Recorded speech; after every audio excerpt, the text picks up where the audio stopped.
Hello friends, welcome back to study time with Shreya. आज मैं आपको सोशल साइंस यानी कि सामाजिक विज्ञान का भूगोल का अध्याय 4 यानी कि वायु कराने जा रही हूँ। तो आइए शुरुआत करते हैं। हमारी पृथ्वी चारों ओर से वायु की घनी चादर से घिरी हुई है, जिसे वायुमंडल कहते हैं। हमारी पृथ्वी जो है वायु की घनी चादर से यानी कि बहुत मोटी लेयर से घिरी हुई है, इसे वायुमंडल कहते हैं। पृथ्वी पर सभी जीव जीवित रहने के लिए वायुमंडल पर निर्भर है। ये हमें सांस लेने के लिए वायु प्रदान करता है एवं सूर्य की किरणों के हानिकारक प्रभाव से हमारी रक्षा करता है।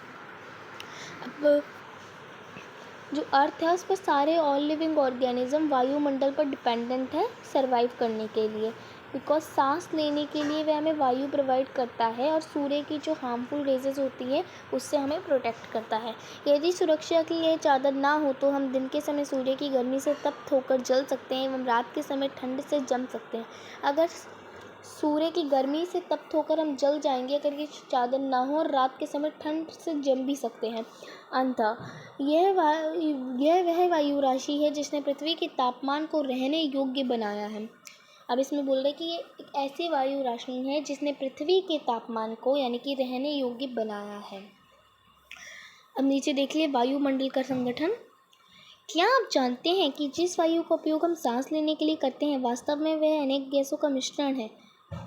अब इसमें आपसे पूछ रहे हैं कि आपके जानते हैं जो वायु का यूज़ हम ऑक्सीजन के लिए करते हैं वास्तव में वे बहुत सारी गैसों का एक मिश्रण है। बहुत सारी गैसों का मिश्रण है। नाइट्रोजन तथा ऑक्सीजन ऐसी दो गैसें हैं जिनसे वायुमंडल का बड़ा भाग बना है। नाइट्रोजन और ऑक्सीजन ऐसी दो गैसें हैं जिनसे जो वायुमंडल है उसका बहुत बड़ा भाग बना है। Carbon dioxide, helium, ozone, argon एवं हाइड्रोजन कम मात्रा में पाई जाती है। इन गैसों के अलावा धूल के छोटे छोटे कण भी हवा में मौजूद होते हैं। अब देखिए चित्र 4.1 में वृत्त रेखा दिया गया है जिसमें वायु के विभिन्न संघटकों के प्रतिशत दर्शाए गए हैं। यहाँ पर आपको चित्र 4.1 में वायु के संघटक दिखाए गए हैं, ध्यान से देखिए इसे।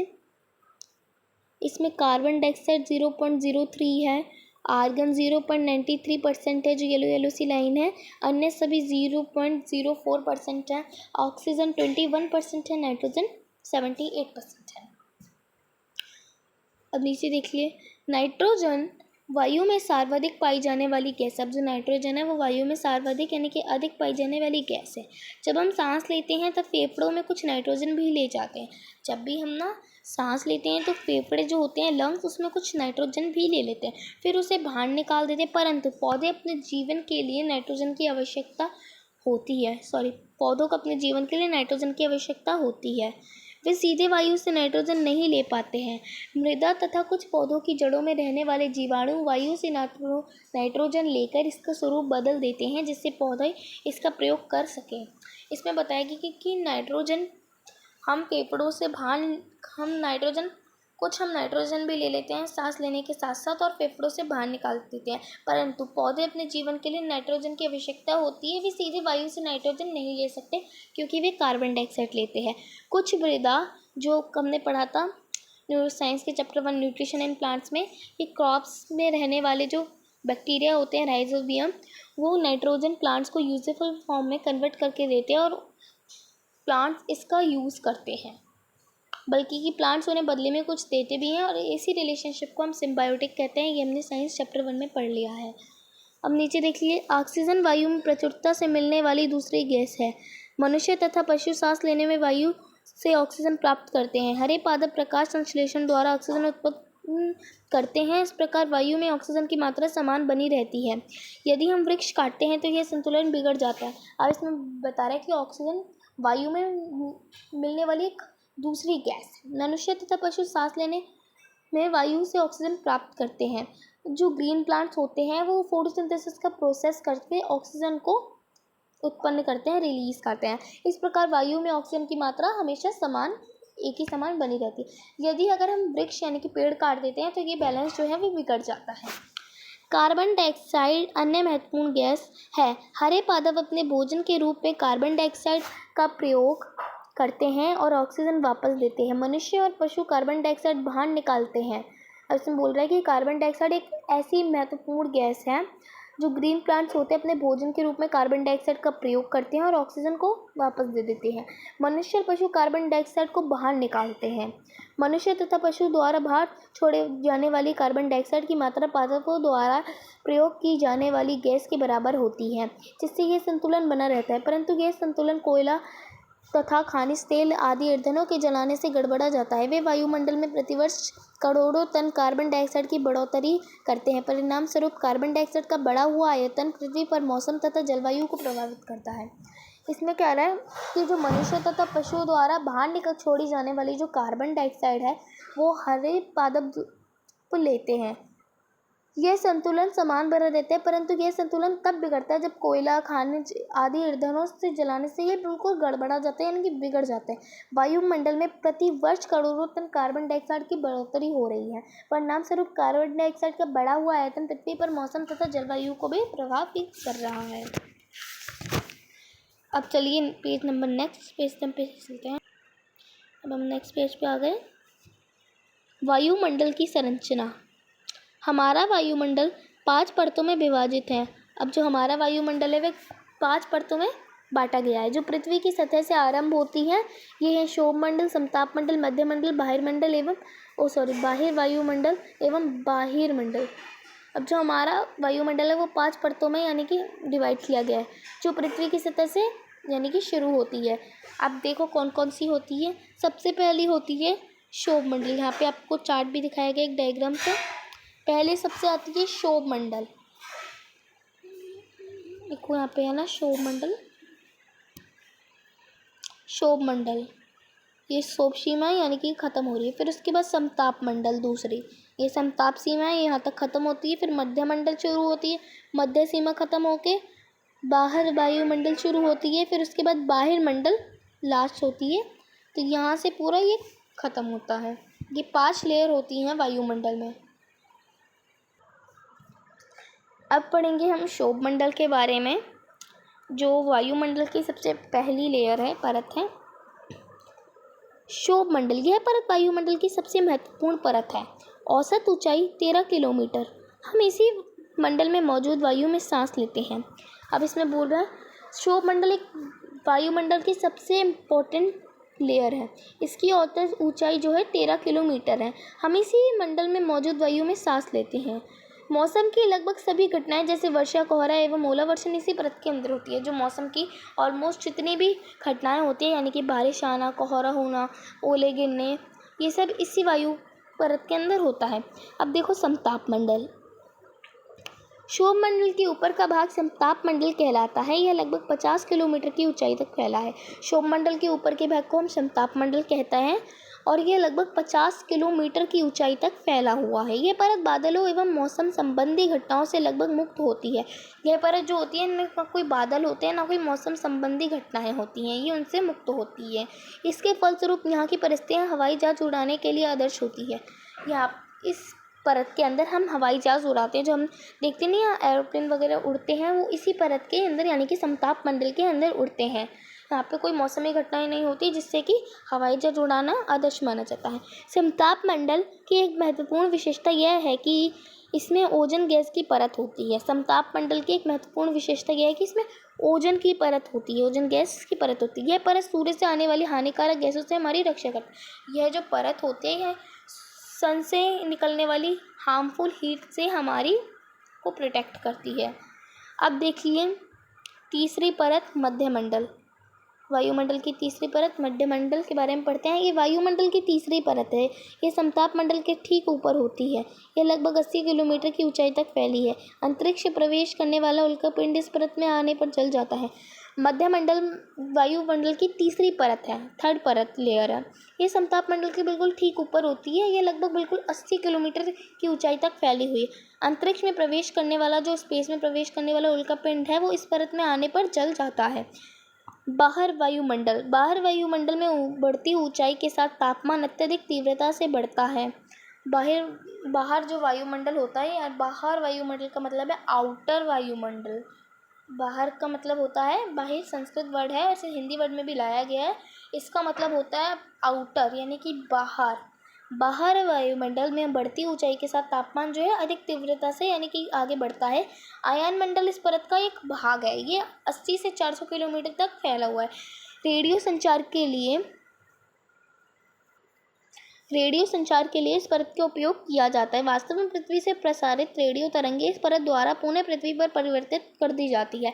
अब जो रेडियो संचार के लिए इस परत का यूज़ किया जाता है, क्योंकि जो पृथ्वी में प्रसारित रेडियो तरंगें होती है वो इसी द्वारा परावर्तित पुनः कर दी जाती है।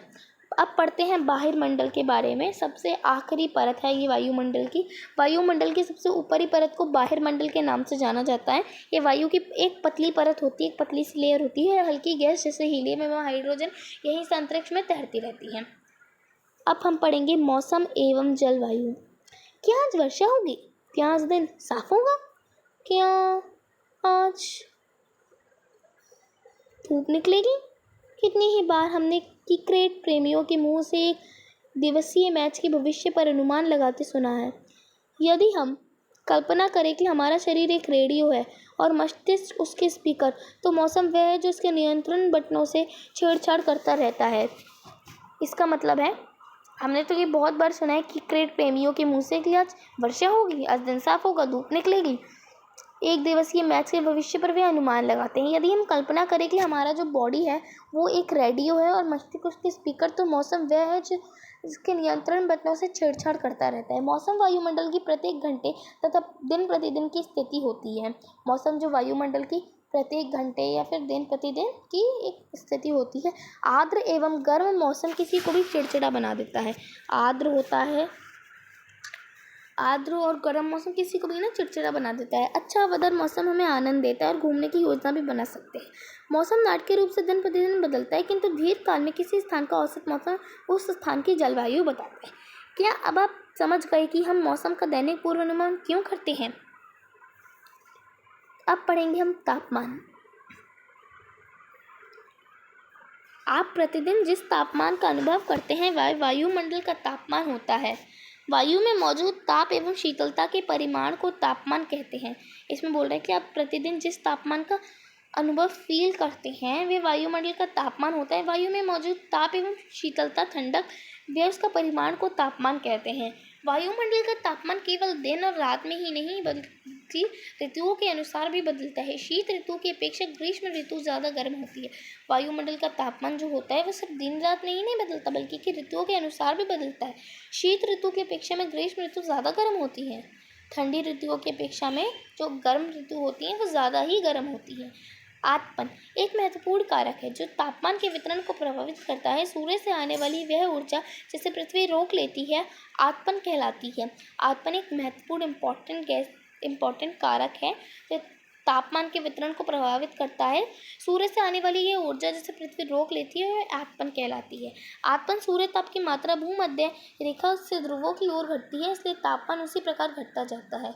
अब इसमें बोल रहा है कि आतपन सूर्य ताप की मात्रा भूमध्य रेखा से ध्रुवों की ओर घटती जाती है, इसलिए तापमान उसी प्रकार घटता जाता है। अब यहाँ पे आपको मौसम की जानकारी के लिए यंत्र के दिखाए गए हैं। एक डायग्राम की हेल्प से आप समझेंगे। तापमापी, ये जो होता है ना तापमान नापता है, फर्स्ट वाले में है ना। इस डायग्राम को आप अपनी कॉपी में बना लीजिए होगा क्योंकि ये आपके काम आ सकता है। वर्षा मापी, वर्षा की मात्रा मापता है। वायु दाब मापी, वायु दाब नापता है। वात दिग्दर्शी पवन की दिशा दर्शाता है। ये कुछ यंत्र हैं जो कि पवन की दिशा दर्शाता है, वर्षा की मात्रा मापता है, तापमान मापता है, वायु दाब मापता है। ये कुछ यंत्र हैं जो आपको डायग्राम के हाथ से समझाए गए हैं। अब देखिए नेक्स्ट पेज में चलिए। क्या अब आप समझ गए होंगे कि ध्रुव बर्फ से क्यों ढके हुए हैं? इसमें पूछ रहा है कि आप समझ गए हैं कि ध्रुव जो है बर्फ से क्यों ढके हुए हैं। यदि पृथ्वी का तापमान अत्यधिक बढ़ जाता है तो ये इतनी गर्म हो जाएगी कि कुछ फसलें नहीं उग सकेंगी। गांव की अपेक्षा नगरों का तापमान बहुत अधिक होता है। दिन के समय में ऐसा पुल से बनी सड़कें एवं धातु और कंक्रीट से बने भवन गर्म हो जाते हैं। रात के समय ये ऊष्मा मुक्त हो जाती है। नगर के भीड़ वाले ऊंच भवन गर्म वायु को रोक लेते हैं, जिससे नगरों का तापमान बढ़ जाता है। अब इसमें आपको बताया जा रहा है कि यदि पृथ्वी का तापमान अत्यधिक यानी कि ज़्यादा बढ़ जाता है तो ये इतनी गर्म हो जाएगी, यहाँ पे कोई भी क्रॉप्स नहीं ग्रो करेंगी। गाँव की अपेक्षा में नगरों का तापमान जो है बहुत अधिक होता है। दिन के समय ऐसा पुल से बनी सड़कें एवं धातु और कंक्रीट से बने भवन गर्म हो जाते हैं। रात के समय ये ऊष्मा जो है मुक्त हो जाती है। नगर के भीड़ वाले उच्च भवन गर्म वायु को रोक लेते हैं, जिससे नगरों का तापमान बढ़ जाता है। अब पढ़ेंगे हम वायु दाब। ये जानकर आपको आश्चर्य होगा कि वायु हमारे शरीर पर उच्च दाब के साथ बल लगाती है, किंतु हम इसका अनुभव नहीं करते हैं। ये इसलिए होता है क्योंकि वायु का दाब हमारे ऊपर सभी दिशाओं से लगता है और हमारा शरीर विपरीत बल लगाता है।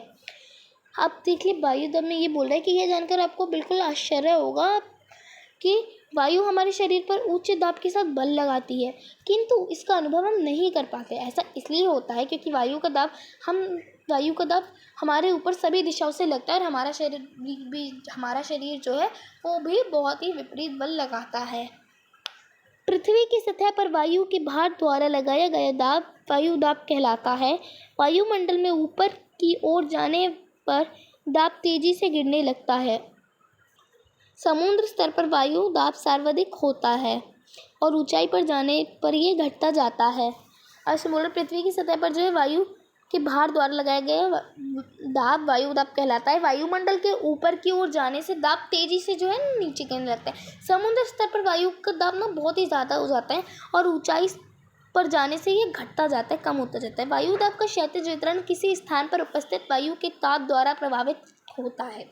अधिक तापमान वाले क्षेत्रों में वायु गर्म होकर ऊपर उठती है। यह निम्न दाब क्षेत्र बनाता है। निम्न दाब बादल युक्त आकाश एवं नम मौसम के साथ जुड़ा होता है। कम तापमान वाले क्षेत्रों की वायु ठंडी होती है, इसके फलस्वरूप ये भारी होती है।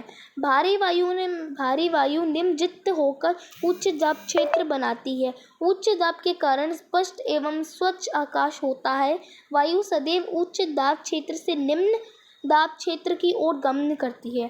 अब आपने इसमें बोल रहा है कि वायु दाब का एक क्षैतिज वितरण है जो किसी भी स्थान की उपस्थित वायु को द्वारा प्रभावित हो सकता है।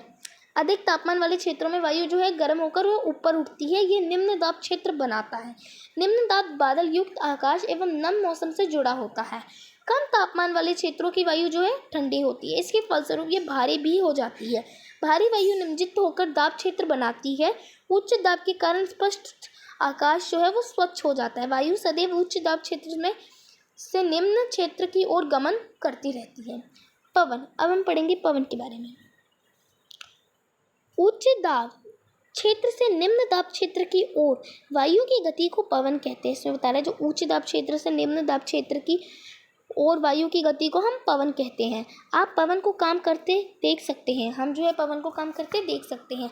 जब यह सड़क पर गिरी पत्तियों को उड़ाती है अथवा तूफान के समय पेड़ों को उखाड़ देती है। कभी कभी जब पवन धीरे बहती है तो आप इसे महीन धूल के धुएं को उड़ाते देख सकते हैं। कभी कभी पवन इतनी तेज होती है कि इसके विपरीत दिशा में चलना कठिन हो जाता है। आपने अवश्य अनुभव किया होगा कि तेज पवन में छाता लेकर चलना भी आसान नहीं है। 3 अन्य उदाहरण सोचिए जब तेज पवन के कारण आपके लिए समस्या उत्पन्न हुई हो। अब यहाँ पे आपको बता रहा है कि पवन को आपने काम करते हुए देखा होगा जब ये सड़क पर गिरी पत्तियों को उड़ा देती है अथवा तूफान के समय पेड़ों को भी उखाड़ देती है। कभी कभी जब ये पवन धीरे बहती है तो महीन धूल यानी कि बारीक धूल धुएं को भी उड़ाती है। कभी कभी पवन इतनी ज़्यादा तेज होता है कि इसके विपरीत दिशा में चलना भी कठिन हो जाता है। आपने अवश्य अनुभव यानी कि आपने जो है बहुत ही फील किया होगा कि तेज पवन में यानी कि तेज हमें छाता लेकर चलना भी बहुत ही कठिन हो जाता है। इसकी 3 उदाहरण सोचिए जब तेज पवन के कारण आपके लिए प्रॉब्लम जो है क्रिएट हुई हो। पवन को मुख्य 3 प्रकारों में विभाजित किया जा सकता है। अब पवन को मुख्य 3 प्रकारों में बांटा गया है। अब आइए वो 3 प्रकार कौन से हैं वो देखते हैं। नेक्स्ट पेज में आ जाइए आप। पहला है स्थायी पवनें। व्यापारिक पश्चिमी एवं पूर्वी पवनें स्थायी पवनें हैं। ये वर्ष भर लगातार निश्चित दिशा में चलती रहती हैं। स्थायी पवनें व्यापारिक पश्चिमी और पूर्वी पवनें स्थायी पवनें हैं। ये जो वर्ष भर लगातार निश्चित दिशा में ही चलती रहती हैं, ये स्थायी पवनें होती हैं। मौसम पवनें। ये पवनें विभिन्न ऋतुओं में अपनी दिशा बदलती रहती हैं। उदाहरण के लिए भारत में मानसूनी पवनें। मौसमी पवनें वो होती हैं, ये पवनें जो होती हैं ना विभिन्न यानी कि अलग अलग ऋतुओं में अपनी दिशा को बदलती रहती हैं। उदाहरण के लिए भारत में जो मानसूनी पवनें होती हैं वो। स्थानीय पवनें, वे पवनें किसी छोटे क्षेत्र में वर्षा या दिन के किसी विशेष समय में चलती रहती हैं। उदाहरण के लिए जैसे स्थल, समुद्र समेत। क्या आपको भारत के उत्तरी क्षेत्र के गर्म एवं शुष्क स्थानीय पवन याद है? इसे लू कहते हैं। अब यहाँ पे आपको एक डायग्राम शो कर रखा है।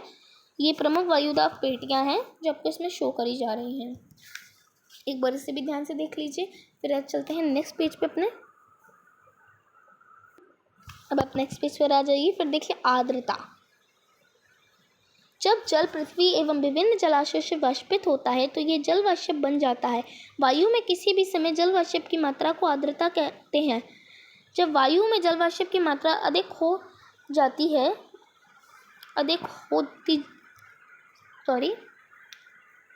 इसकी जल वाष्प धारण होती है तो उसे हम आर्द्र दिन कहते हैं। जैसे जैसे वायु गर्म होती जाती है इसकी जल वाष्प धारण करने की क्षमता बढ़ती जाती है और इस प्रकार यह और अधिक आर्द्र हो जाती है। अब इसमें बोल रहा है जब जल पृथ्वी के विभिन्न जलाशयों से जो वाष्प होता है तो यह जल वाष्प बन जाता है। वायु में किसी भी समय जल वाष्प की मात्रा को हम आर्द्रता कहते हैं। जब वायु में जल वाष्प की मात्रा अत्यधिक बढ़ती होती है तो उसे हम आर्द्र दिन भी कहते हैं। जैसे जैसे वायु गर्म हो जाती है इसकी जल वाष्प धारण करने की जो क्षमता होती है वो बढ़ती जाती है और इस प्रकार अधिक आर्द्र हो जाता है। आर्द्र दिन में कपड़े सूखने में काफ़ी समय लगता है एवं हमारे शरीर से पसीना आने से नहीं सूखता है और हम असहज महसूस करते हैं। आर्द्र दिन में जो होता है वो कपड़े भी नहीं सूखते और हमारे शरीर से जो पसीना आसानी से नहीं सूखता है और हम जो है अनकम्फर्टेबल फील करते हैं। जब जल वाष्प ऊपर उठता है तो यह ठंडा होना शुरू हो जाता है। जल वाष्प संघनित होकर जल की बूंद बनाते हैं। बादल इन्हीं जल बूंदों का ही एक समूह है। जब जल की ये बूंदें इतनी भारी हो जाती है कि वायु में ना तैर सके तब ये वर्षण के रूप में नीचे आ जाती हैं। अब इसमें बोल रहा है कि जो जल वाष्प ऊपर उठता है तो ये इतना ठंडा होना शुरू हो जाता है कि जल वाष्प संघनित होकर ठंडा होकर जल की बूंदे में परिवर्तित हो जाता है। बादल इन्हीं जल बूंदों का एक ग्रुप होता है, समूह है। जब जल की ये बूंदें इतनी भारी हो जाती हैं कि वायु में ना तैर सके तब ये वर्षा के रूप में जो है पृथ्वी पर आ पड़ती है। आकाश में उड़ते हुए जेट हवाई जहाज अपने पीछे सफ़ेद पट चिन्ह छोड़ते हैं। इनके इंजनों से निकली नमी संघनित हो जाती है। वायु के गतिमान न रहने की स्थिति में यह संघनित नमी कुछ देर तक पथ के रूप में दिखाई देती नहीं। अब जो आकाश में उड़ते जेट हवाई जहाज होते हैं वो अपने पीछे एक सफ़ेद साइन छोड़ते हैं। इन इंजनों से निकली नमी संघनित होती है और वायु के गतिमान में न रहने की स्थिति ये संघनित नमी कुछ देर तक पथ के रूप में दिखाई देने लगती है। पृथ्वी पर जल के रूप में गिरने वाला वर्षण वर्षा कहलाता है। ज़्यादातर भूम जल वर्षा जल से ही प्राप्त होता है। पौधे जल संरक्षण में मदद करते हैं जब पहाड़ी पार्श्वों से पेड़ काटे जाते हैं। अब इसमें बोल रहे हैं कि पृथ्वी पर जल के रूप में गिरने वाला जो वर्षण होता है वो वर्षा कहलाता है। ज़्यादातर जो भूम जल होता है वर्षा जल वहीं से लिया जाता है, प्राप्त होता है। पौधे जल संरक्षण में मदद भी करते हैं। जब पहाड़ी पार्श्वों से पेड़ काटे जाते हैं वर्षा जल अनावृत पहाड़ों से नीचे बहता है तब निचले इलाकों में बाढ़ का कारण बनता है। क्रियाविधि आधार पर वर्षा के 3 प्रकार होते हैं। अब इसमें बोल रहा है कि जब पहाड़ी पार्श्वों से पेड़ काटे जाते हैं तो वर्षा जल अनावृत पहाड़ियों से नीचे बहता है तब निचले इलाकों में बाढ़ का कारण भी बन जाता है। क्रियाविधि आधार पर जो वर्षा के 3 ही प्रकार होते हैं, एक संवहनीय वर्षा, पर्वतीय वर्षा एवं चक्रवर्तीय वर्षा। अब आपको चित्र 4.1 में एक डायग्राम शो कर रहा है वर्षा के 3 प्रकारों का, वो देखिए। चक्रवर्ती वर्षा, ठंडी वायु, गर्म वायु। आर्द्र वायु, पर्वतीय वर्षा। संवहनीय वर्षा, गर्म वायु। वर्षा के प्रकार आपको इधर दिखाए गए हैं, ध्यान से देख लीजिए। अब चलते हैं नेक्स्ट पेज पे। पौधे तथा जीव जंतुओं के लिए जीवित रहने के लिए वर्षा बहुत ही महत्वपूर्ण होता है। इससे धरातल को ताज़ा जो है जल प्रदान होता है। यदि वर्षा कम हो तो जल की कमी तथा सूखा हो जाता है। इसके विपरीत अगर वर्षा अधिक होती है तो बाढ़ भी आ जाती है। अब इसमें बोल रहा है पौधे और जीव जंतु के जीवित रहने के लिए वर्षा बहुत ही ज़रूरी होती है। इससे धरातल को जो है ताज़ा जल प्रदान होता रहता है। यदि वर्षा कम हो तो जल की कमी तथा सूखा हो जाता है। इसके विपरीत अगर वर्षा अधिक होती है तो बाढ़ भी आ जाती है। अब हमारा ये पाठ अध्याय समाप्त होता है। अब हम इसके फन फैक्ट यानी कि क्या आप जानते हैं कि ब्लू बॉक्स पढ़ते हैं। तो आइए पेज नंबर 1 पे फिर हम इसके अभ्यास भी करेंगे। पेज नंबर पर आ जाइए। अब यहाँ पे देखिए, कार्बन डाइऑक्साइड वायुमंडल में फैलकर पृथ्वी से विकृत। अब यहाँ पे आपको मैं पढ़ के समझा देती हूँ, जो उसमें ज़रूरी होगा मैं वो आपको हाईलाइट करा दूँगी। कार्बन डाइऑक्साइड वायुमंडल में फैलकर पृथ्वी से विकृत ऊष्मा को पृथ्वी पर रोक ग्रीन हाउस प्रभाव पैदा करती है, इसलिए इसे ग्रीन हाउस गैस भी कहते हैं। और इसके अभाव से धरती इतनी ठंडी हो जाती है कि इस पर रहना असंभव होता है। किंतु जब कारखानों एवं कार के धुएं से वायुमंडल में इसका स्तर बढ़ता जाता है, तब इसकी ऊष्मा के द्वारा पृथ्वी का तापमान बढ़ता है। इसे भूमंडलीय तापमान कहते हैं, यानी कि ग्लोबल वार्मिंग। का बस आपने ग्लोबल वार्मिंग कहते हैं यहाँ तक ही हाईलाइट करना है, शुरू से लेकर। देखिए,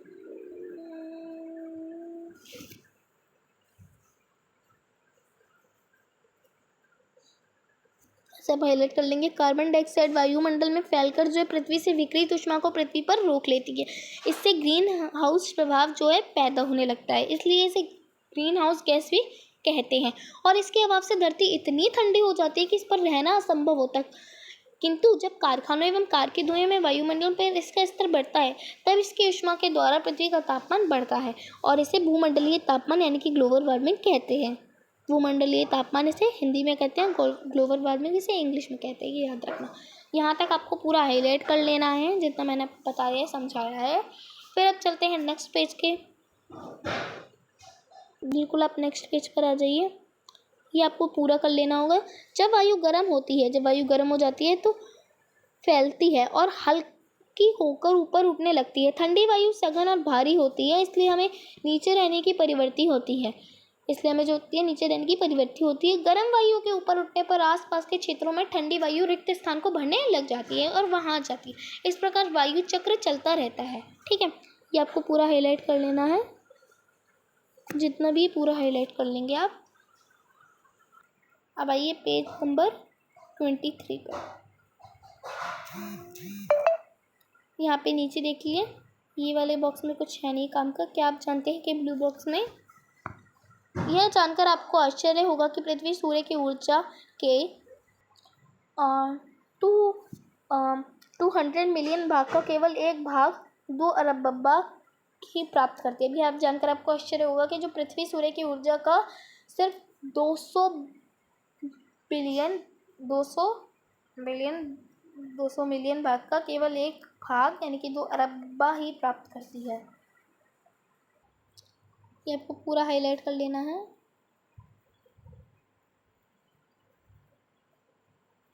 अब चलते हैं नेक्स्ट पेज पे। भाई नेक्स्ट पेज पे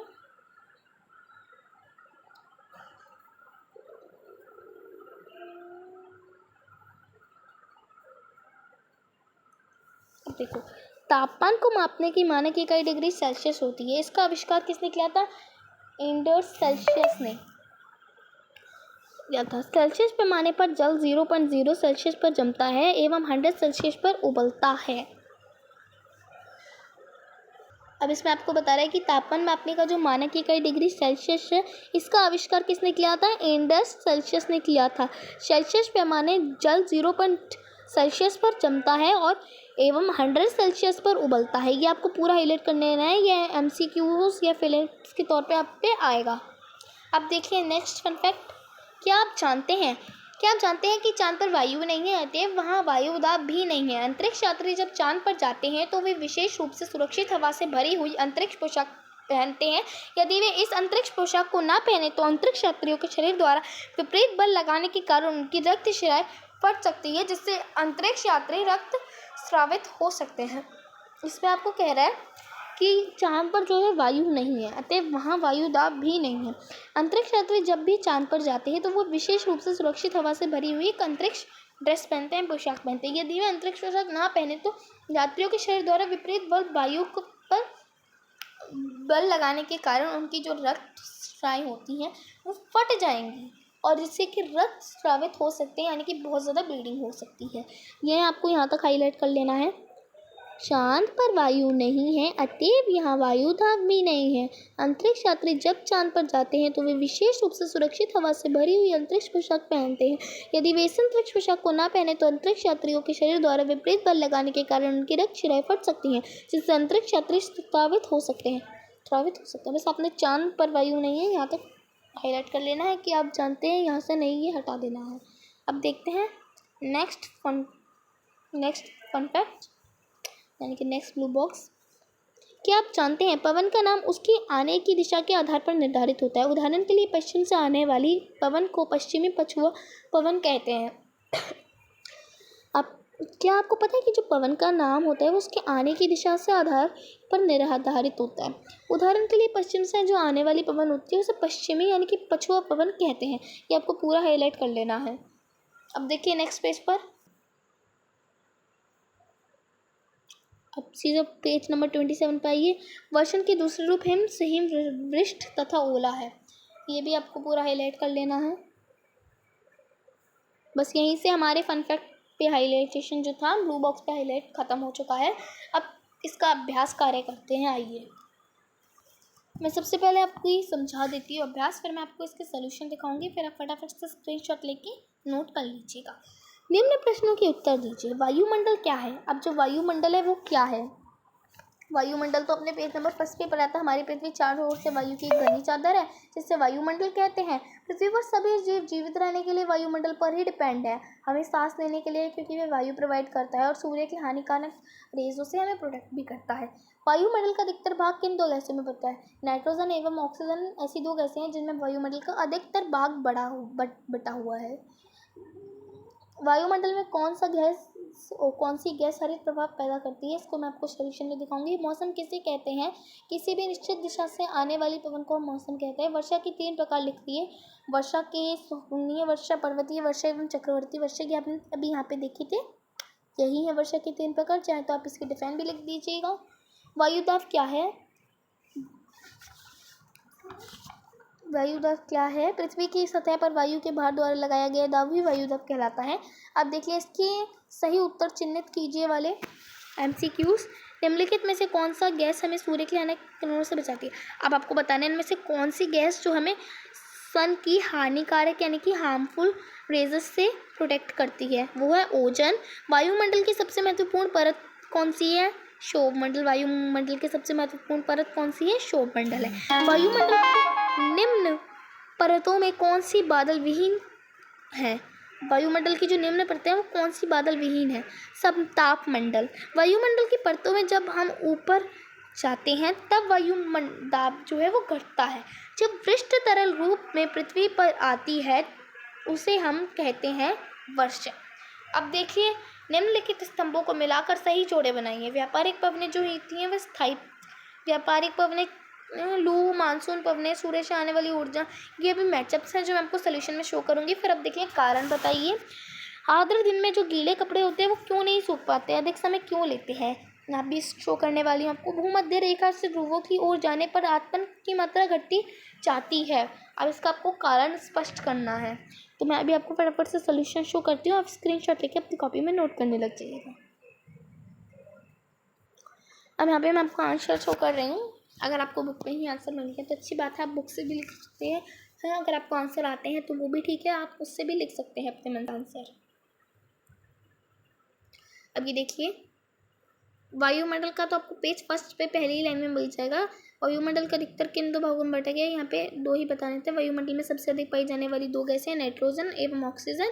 % भी लिख देना है। वायुमंडल में कौन सी गैसें हरित प्रभाव पैदा करती है? वायुमंडल में कार्बन डाइऑक्साइड, क्लोरोफ्लोरो कार्बन और कार्बन मोनोऑक्साइड गैस हरित गृह प्रभाव पैदा करती है। मौसम किसे कहते हैं? किसी निश्चित स्थान पर समय में पाई जाने वाली वायुमंडलीय दिशाओं को मौसम कहते हैं। वर्षा के 3 प्रकार हैं।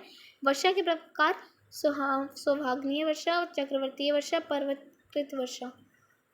वायुदाब क्या है? पृथ्वी की सतह पर वायु के द्वारा भार लगाया गया दाब ही वायुदाब कहलाता है। सही उत्तर चिन्हित कीजिए। निम्नलिखित में से कौन सा गैस हमें सूर्य से किरणों से बचाती है? वो है ओजोन। वायुमंडल की सबसे महत्वपूर्ण परत है क्षोभमंडल। वायुमंडल की निम्न परतों में कौन सी बादल विहीन है? समतापमंडल। वायुमंडल की परतों में जब हम ऊपर जाते हैं तब वायुदाब घटता है।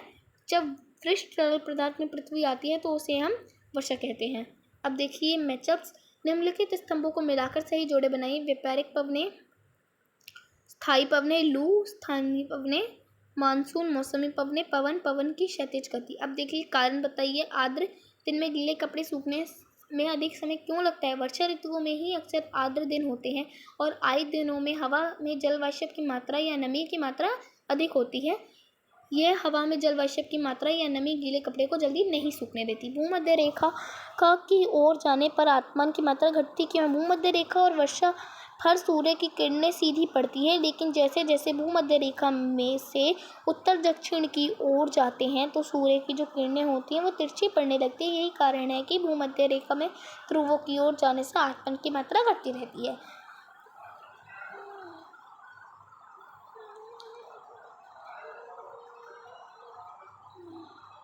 तो आपको यहाँ पे दूसरे भी आंसर दिए गए हैं उत्तर। कारण बताइए कि 2 पॉइंट आंसर हैं। अब देखिए आओ खेले में, पेज नंबर 28 पर है ये आओ खेले में। यहाँ पे आपको पूरा बताया गया है। दिए गए चार्ट की मदद से वर्ग पहले की समस्या को दूर करें, हल करें। और यहाँ पे अंग्रेजी शब्द लिखने थे, तो पहले में आएगा आपका कार्बन डाइऑक्साइड, उसमें रेन, ये आपको बॉक्स में दिया गया, ये आप फिल कर लीजिएगा। फिर दूसरे में है एक सप्ताह का मौसम कैलेंडर बनाएं, विभिन्न प्रकार के मौसम को दिखाएं और चित्रों के या संकेतों का यूज़ करें। यदि मौसम में बदलाव आता है तो आप एक दिन में एक से अधिक संकेतों का उपयोग कर सकते हैं। उदाहरण के लिए वर्षा रुकने पर सूर्य बाहर निकलता है, एक उदाहरण नीचे दिया गया है। अब आप यहाँ पे इससे ये भी फिल कर सकते हैं। देखिए, अब मिलते हैं आपको नेक्स्ट वीडियो में, तब तक बाय। और ये चैप्टर आपको अच्छा लगा तो आप इसे प्लीज़ करिएगा, एंड अगर आपको ये वीडियो भी अच्छी लगती है तो प्लीज़ लाइक सब्सक्राइब कर देना।